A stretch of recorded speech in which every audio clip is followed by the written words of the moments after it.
Boa tarde. Para quem não me conhece, eu sou a Mariana Vergueiro, analista de ações da XP Investimentos. Hoje é o terceiro dia aqui da nossa série de lives especiais, os super clássicos da Bolsa. Nós já falamos aqui de JBS contra Ambev, Ezetec contra Cyrela, Via Varejo contra Magalu. Para quem não assistiu, só para lembrar que as lives elas foram gravadas, tá? Então você pode assistir aí aqui na nossa plataforma de conteúdos. E hoje, para dar continuidade à nossa série, os super clássicos da Bolsa, nós vamos falar do setor de mineração e siderurgia para discutir Vale contra Usiminas. Para esse bate-papo aqui hoje a gente tem dois convidados super especiais que conhecem pra caramba do setor. Então, um deles aqui é o Yuri Pereira, meu colega aqui na XP. O Yuri é o analista responsável por essa cobertura. E nós temos aqui também o Caio Monteleone, que é sócio e analista da Azequest, que também vai participar desse bate-papo com a gente. Só para lembrar, para quem está assistindo, vocês também podem participar, então mandem essas perguntas para a gente. E para começar aqui, vou começar com uma pergunta para você, Yuri, bem reto e direto. Conta pra gente, qual que é a sua preferência entre Vale e Usiminas e por quê? Bom, primeiramente, obrigado pela oportunidade, muito legal estar aqui, discutir esse tema. Obrigado também ao Caio pela disponibilidade e o comprometimento de estar aqui conosco hoje, muito obrigado. Bom, a nossa preferência é por Vale, alguns motivos que a gente vai discutir ao longo do bate-papo, entre eles desconto no múltiplo, desconto da ação versus o que a gente acha justo, o papel negociar, algumas ações que a Vale vem tomando com relação à diminuição do risco operacional, possível distribuição de dividendos no futuro, entre outros fatores. Do lado da Usiminas, a gente aqui na XP tem uma recomendação neutra para o papel. A gente acredita que o preço da ação, negociando nos patamares atuais, já tem implícito crescimento de volume e preço de acordo com o que a gente acredita justo para o Brasil, lembrando que a Usiminas é um player mais doméstico. Então, a gente acredita que o preço da ação próximo ao nosso target, ele já tem embutido os crescimentos de volume e preço que a gente acha fair para as projeções econômicas, tanto aqui da XP quanto de consenso de mercado. Então é mais ou menos essa a nossa cabeça, se puder dar essa introdução aí mais resumida. Bom, e vou passar aqui para o Caio. O Caio, a nossa ideia aqui foi trazer também analistas do lado dos fundos. Então o Caio aqui como investidor não pode dar recomendação, mas conta pra gente como que está a cabeça lá na Azequest para esses dois papéis. Então, Mari, a gente só dá um passo atrás, né, explicar um pouco de como a gente olha o setor de commodities, né? Então, assim, o setor de commodities, todo mundo sabe, tem uma volatilidade muito grande no preço da commodity, na principal variável do seu modelo financeiro. Assim, então, não é assim, não comum, né, na semana seguinte você dormir lá na sexta-feira e a principal variável do seu modelo variar 10%, 20% ou até mais. Então, o que a gente busca, né, dada essa característica, o que a gente busca em oportunidade de commodity? A gente busca uma simetria muito grande. O que é isso, né, uma simetria muito grande? É uma ação, né, uma empresa que já esteja precificando um cenário de estresse ou muito conservador versus o que a gente está vendo. Então, a simetria tem que ser muito positiva, né? Diferente do que às vezes a gente olha em outros setores, que a gente pode ser um pouco mais agressivo, em commodities a gente busca ser bastante conservador. E é o que a gente vê hoje em Vale, né? Então, por isso a preferência em Vale. Então, assim, Vale, como o Yuri falou, já precifica um cenário muito mais conservador do que a gente está vendo. E os Usiminas, por outro lado, é exatamente o oposto, já precificando o cenário mais otimista que a gente consegue enxergar aí para 2020.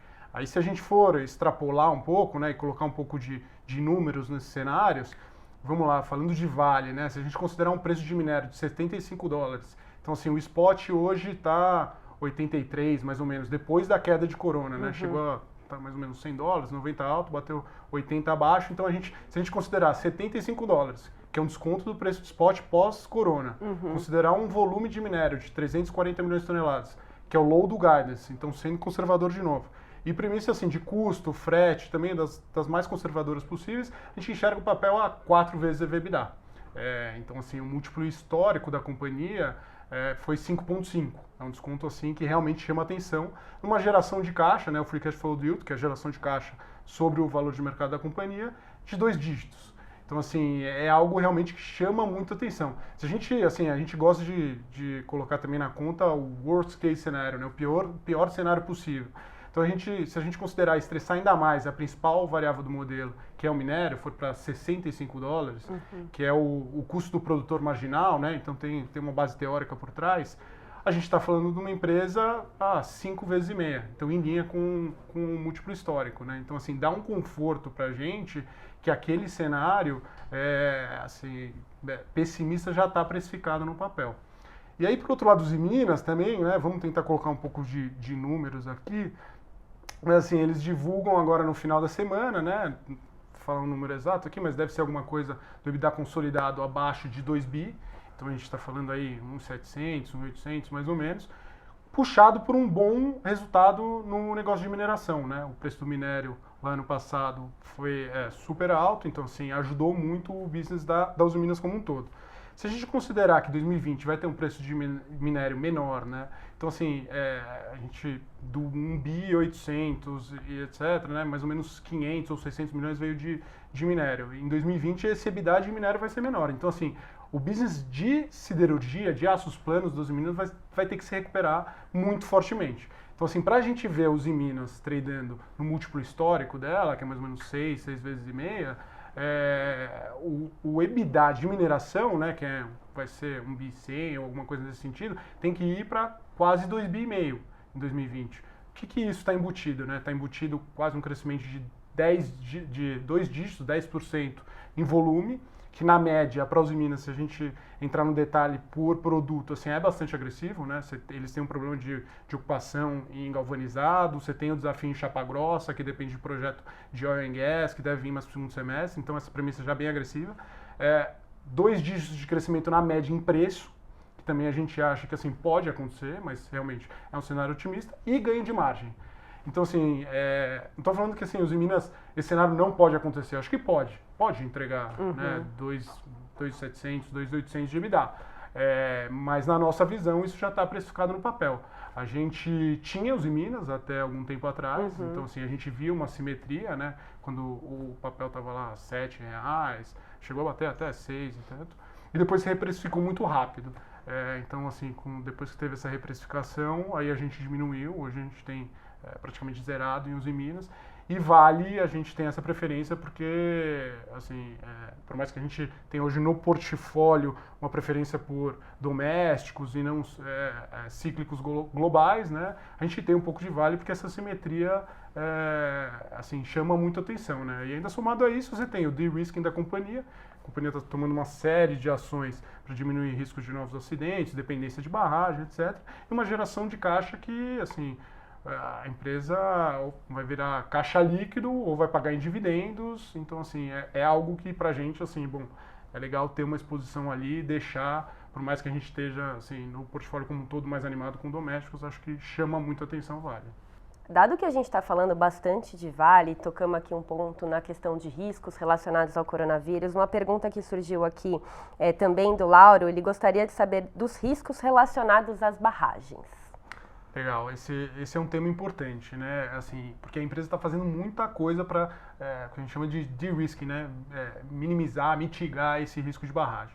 Então acho que a gente pode dividir aqui em 3 principais temas. Primeiro, governança, né? Então, assim, como que era antes no passado? Você tinha um conselho de administração da empresa, a diretoria e as unidades de negócio aqui. Como é uma empresa muito grande, hierarquias, etc., assim, dificilmente o cara da unidade de negócio, da barragem, etc., conseguia ter uma comunicação direta com o conselho para tomar uma medida de emergência e parar a operação, e seja lá o que for. Assim, uma das iniciativas que eles colocaram agora foram comitês, então são comitês independentes, que fazem a comunicação da unidade de negócio com o conselho diretamente. Então, assim, tem um comitê, por exemplo, de barragem.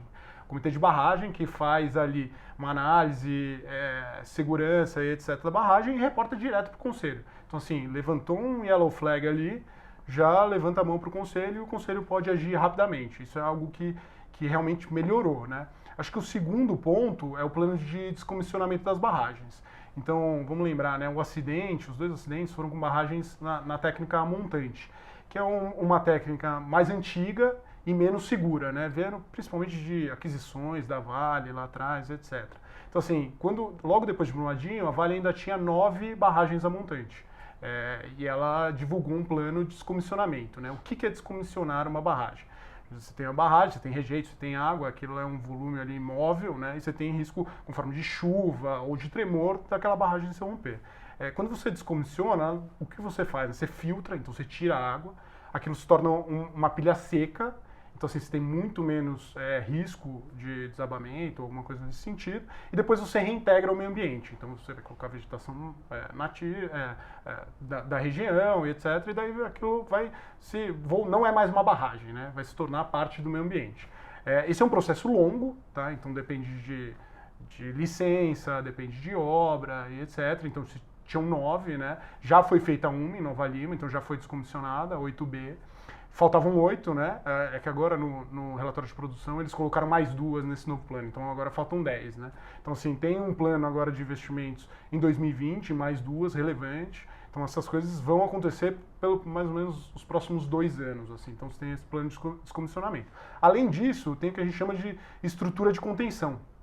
Além da barragem, a Vale está construindo como se fosse diques de contenção, que se houver um acidente na barragem efetivamente, aquela outra estrutura barra para não ter um problema ambiental, humano, etc., do que foi no passado. Assim. Então, isso já foram construídas algumas, estão sendo construídas outras.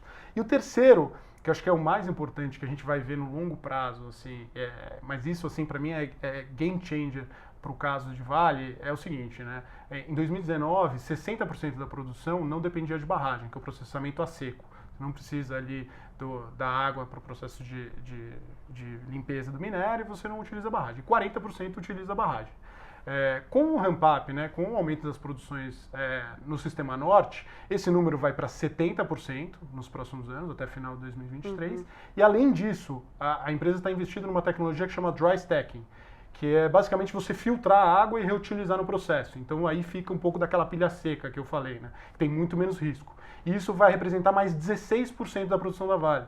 Então, a gente vai ver lá no final de 2023, começo de 2024, uma Vale que hoje tem 40% da sua produção dependente de barragem, vai para 14%. Então, assim, é realmente algo que muda a situação de risco da companhia. É óbvio, né? Assim, depende, são 3 anos, a gente vai vendo aos poucos, mas assim, a gente vê a companhia com essas 3 ações que vão fazer diferença na questão de risco de barragem. E a Vale ainda tem a opcionalidade de fazer um ramp-up maior no Sistema Norte, como o Caio comentou que não precisa. Então existe ainda a possibilidade dessa dependência de barragem ser ainda menor, a depender da estratégia da companhia de ter mais minério de alta qualidade no mix ou não. Tá bom, gente. Infelizmente, nosso tempo acabou, mas queria agradecer vocês dois por uma aula aqui do setor. Obrigada, Caio. Obrigada, Yuri. Obrigada também aí para quem acompanhou a gente na live. De novo, só para lembrar, para quem quiser ter mais detalhes sobre as nossas recomendações, até a recomendação aqui do Yuri de compra em Vale, neutro em Uzi Minas, é só acessar a nossa plataforma de conteúdos, conteúdos.xpi.com.br. Então é isso. Obrigada, gente. Obrigado.